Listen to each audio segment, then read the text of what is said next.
Good morning, guys. Today is 22nd of April, Monday. Hope everybody's doing well. From today, I'm going to split the videos into two portions. I think a lot of people like only the deep dive into the technology, and that is going to be available on YouTube. And then the second portion of it, which some people like, but I'm going to keep it only for subscribers, is the deep dive into the financials, the fundamental analysis and the technical analysis. I'm going to move that over to the page section. You can subscribe at ILC on my website at mukundmohan.online, and you can get access to the fundamentals and technicals if you wanted. So this is going to be a deep dive first, just for the portion associated with Snapchat, the technology, the company, what it does, why I think it is interesting or not interesting, and then we'll go from there.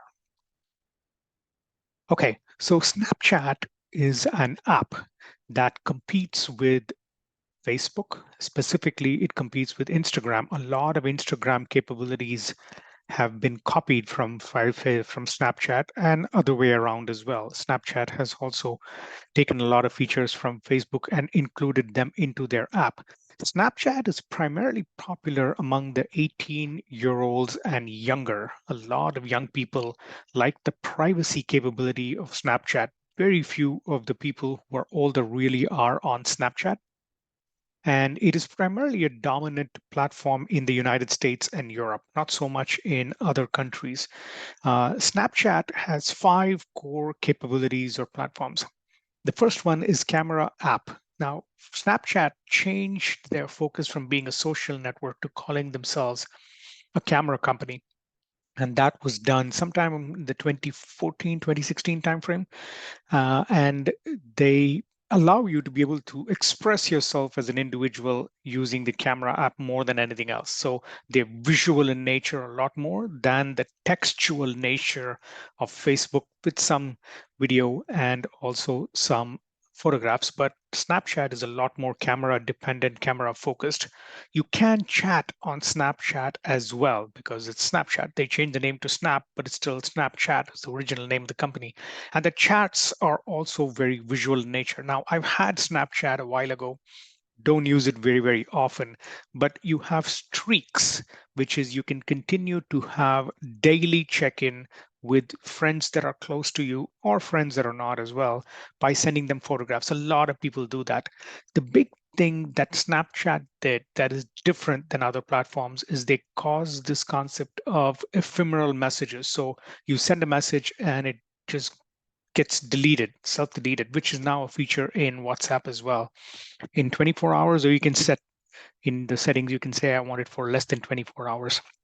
So Snapchat allows you to be able to send messages that are ephemeral in nature. You send the message and then it goes off from both of the people's inboxes or message boxes very soon on. So you can take a photograph, send it to some people, or you can take a photograph and send it to all people to maintain your streak. Those are the two core main features of Snapchat. The other innovation that Instagram then copied is the stories capability. Instagram Reels and Instagram Stories, both of them are essentially, one is from TikTok and another one is from Snap. You can have small, short videos, whether you take it of yourself or you take it of other things, and you share that with your very close set of friends. That's stories.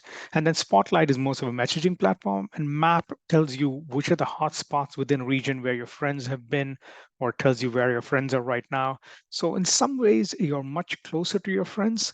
In other ways, you're not. So it's kind of a mix of Instagram and WhatsApp in some senses. WhatsApp is primarily used outside of the United States, very popular in India, very popular in Brazil, and Snapchat has a ton of users in the US as well. But the big advantage of WhatsApp is more popular. So the big advantage of Snap is the fact that most of the people that use it tend to be very close friends that you would probably meet, and mostly younger teens tend to use it. The camera app itself overall has about 250 million daily users, both from an augmented reality standpoint and also from a camera app standpoint. The capabilities that they have built into the system includes machine learning capability that senses mood, senses gestures, senses scene. So it has the ability to literally be an augmented reality app in some senses. It senses where you are, what you're feeling, how you're feeling, what kind of gestures you're trying to do. So it can look at you smiling and say, okay, I'm sending a smile emoji, things of that nature. Snapchat overall has a little under 400 million daily active users, and the claim is about 750 million monthly active users.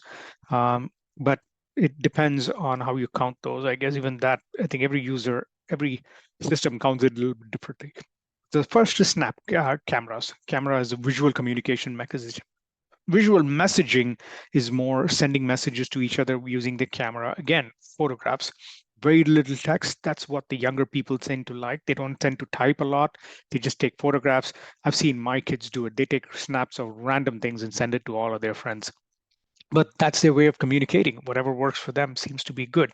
They can do it through Bitmojis or emojis, not Bitcoin emojis. Single tap of a button and you're sent. So just imagine you're chatting back and forth. You and I might do it via text, an older person might send photographs. These guys send cameras, snaps of each other at any given point of time. Stories are a little short form videos. Very similar to what you would find in Instagram stories as well, 15-second, 20-second videos, or even smaller than that. They're also used by a lot of creators to promote their brand. So they might be yoga specific people showing what they can do with yoga, and people come closely all along. Snapchat is global, but still very, very strong in the US and Europe, not so much outside. A lot of creators, especially on the music and the media side, also use stories quite a bit to profile and show what they're doing. On the map side, it shows you what the hotspots are, who's going to some place, which of your friends are in which place, gives you a quick ability to be able to see where your friends might be, get together with them. And then finally, Spotlight essentially focuses on creators where content is consumed.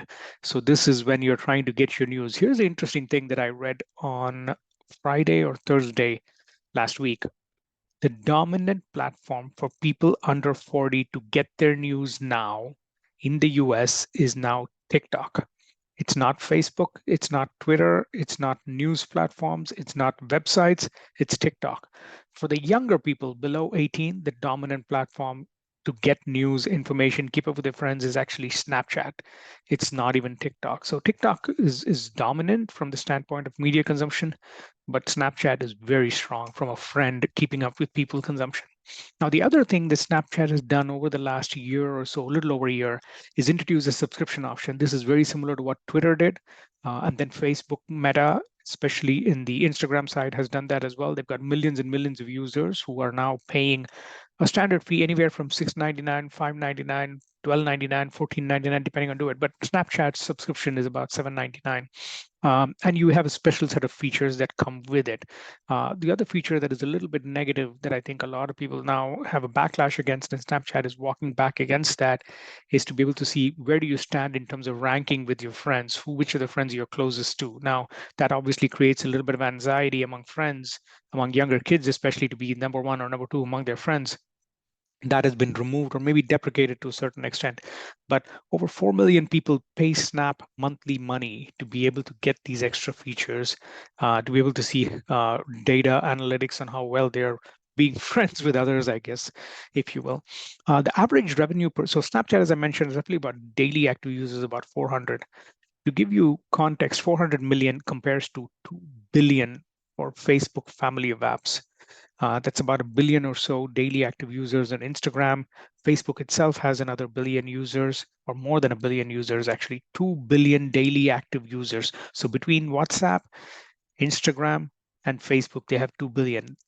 Snapchat is about a fifth the size, little more than, or little, about the same size, I would say, more or less to Pinterest, about nearly double, or maybe even close to now 3 times the size of Twitter. And about 170 million active users daily is TikTok. So TikTok is 170. Twitter, depending on who you ask, is either less than TikTok or it's 200 million. So I'm not going to debate that. I'm going to leave that because nobody really knows the data after it was acquired by Elon Musk, or X as a platform is gone. Then you have Pinterest, about 300 million, 400 million for Snapchat, and then there's a big gap. Then Facebook goes to 2 billion. The average revenue per user for Snapchat is about $9 globally, and North America is about $9, and global is about $3.29, with the lowest coming from the rest of the world, primarily in Asia Pacific. Compare this to Pinterest. The ARPU is about $8, about the same, but a little bit less than that. Facebook, to give you context, is close to about $14, in some senses $16 in the last quarter. So much stronger ability to monetize for Facebook, given their size. So Facebook is doing a lot better than Pinterest. On the other hand, if you look at Twitter, the last data that Twitter had was about $5. So obviously Snapchat is doing as well as Pinterest, maybe a little bit better. If you look at the monetized active daily users, about 383 million for Pinterest, 397 daily active users was for Snapchat. So this is Pinterest data. And depending on how you've seen, a lot of people claim in the last couple of quarters, actually, Pinterest is going a little bit higher, but Snapchat is going a little bit lower. They were at 500 million, and now their active daily users is going down a little bit. So the average revenue per user this is the contextual data. Although I said about $9, $8, $9, something in that range, remember, it has come from nearly about $2. $2 and $3 is where it was 4 years ago. So they've tripled the average revenue per user. Very good job monetizing from where they were. This is 2020.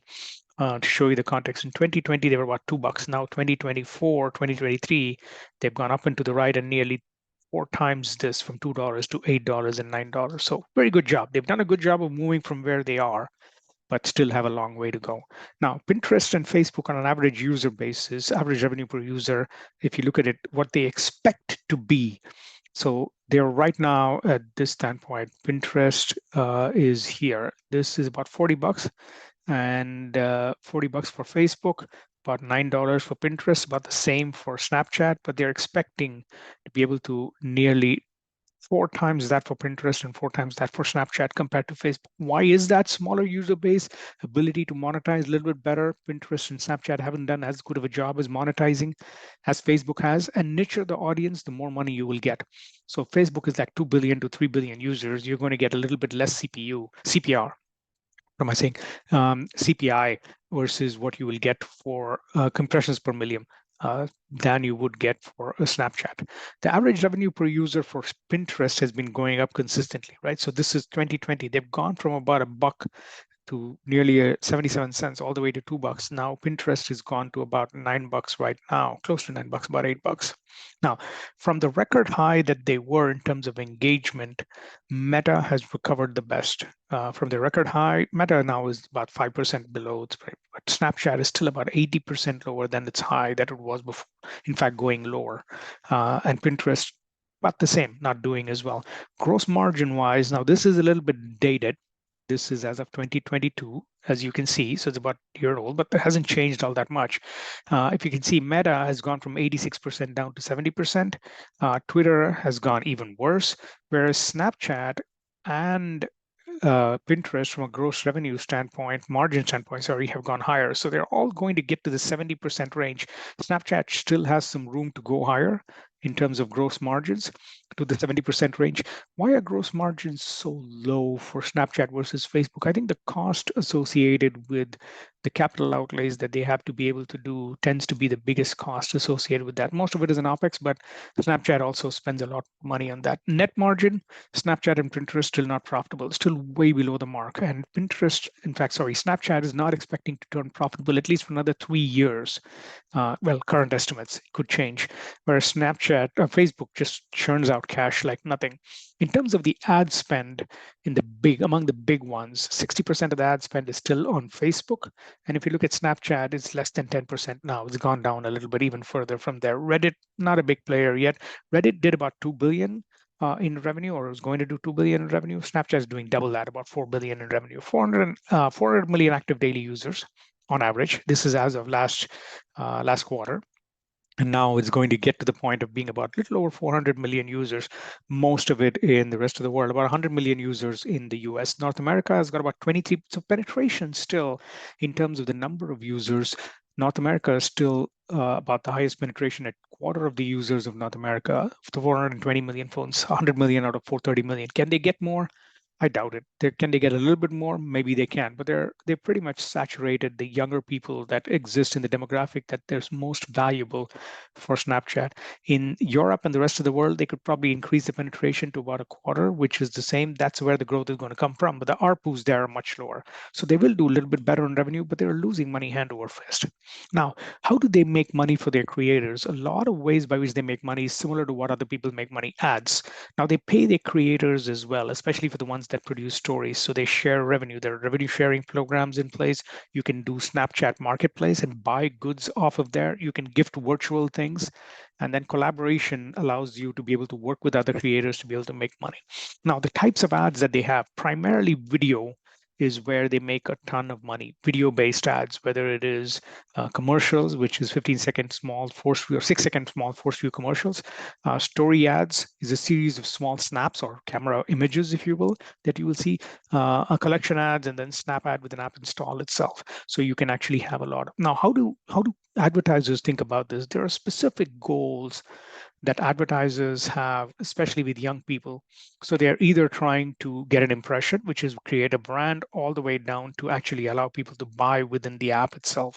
So across the spectrum, whatever the goal is that the advertiser has, Snapchat allows you to upper under the funnel and then lower under the funnel. So this is actually a conversion.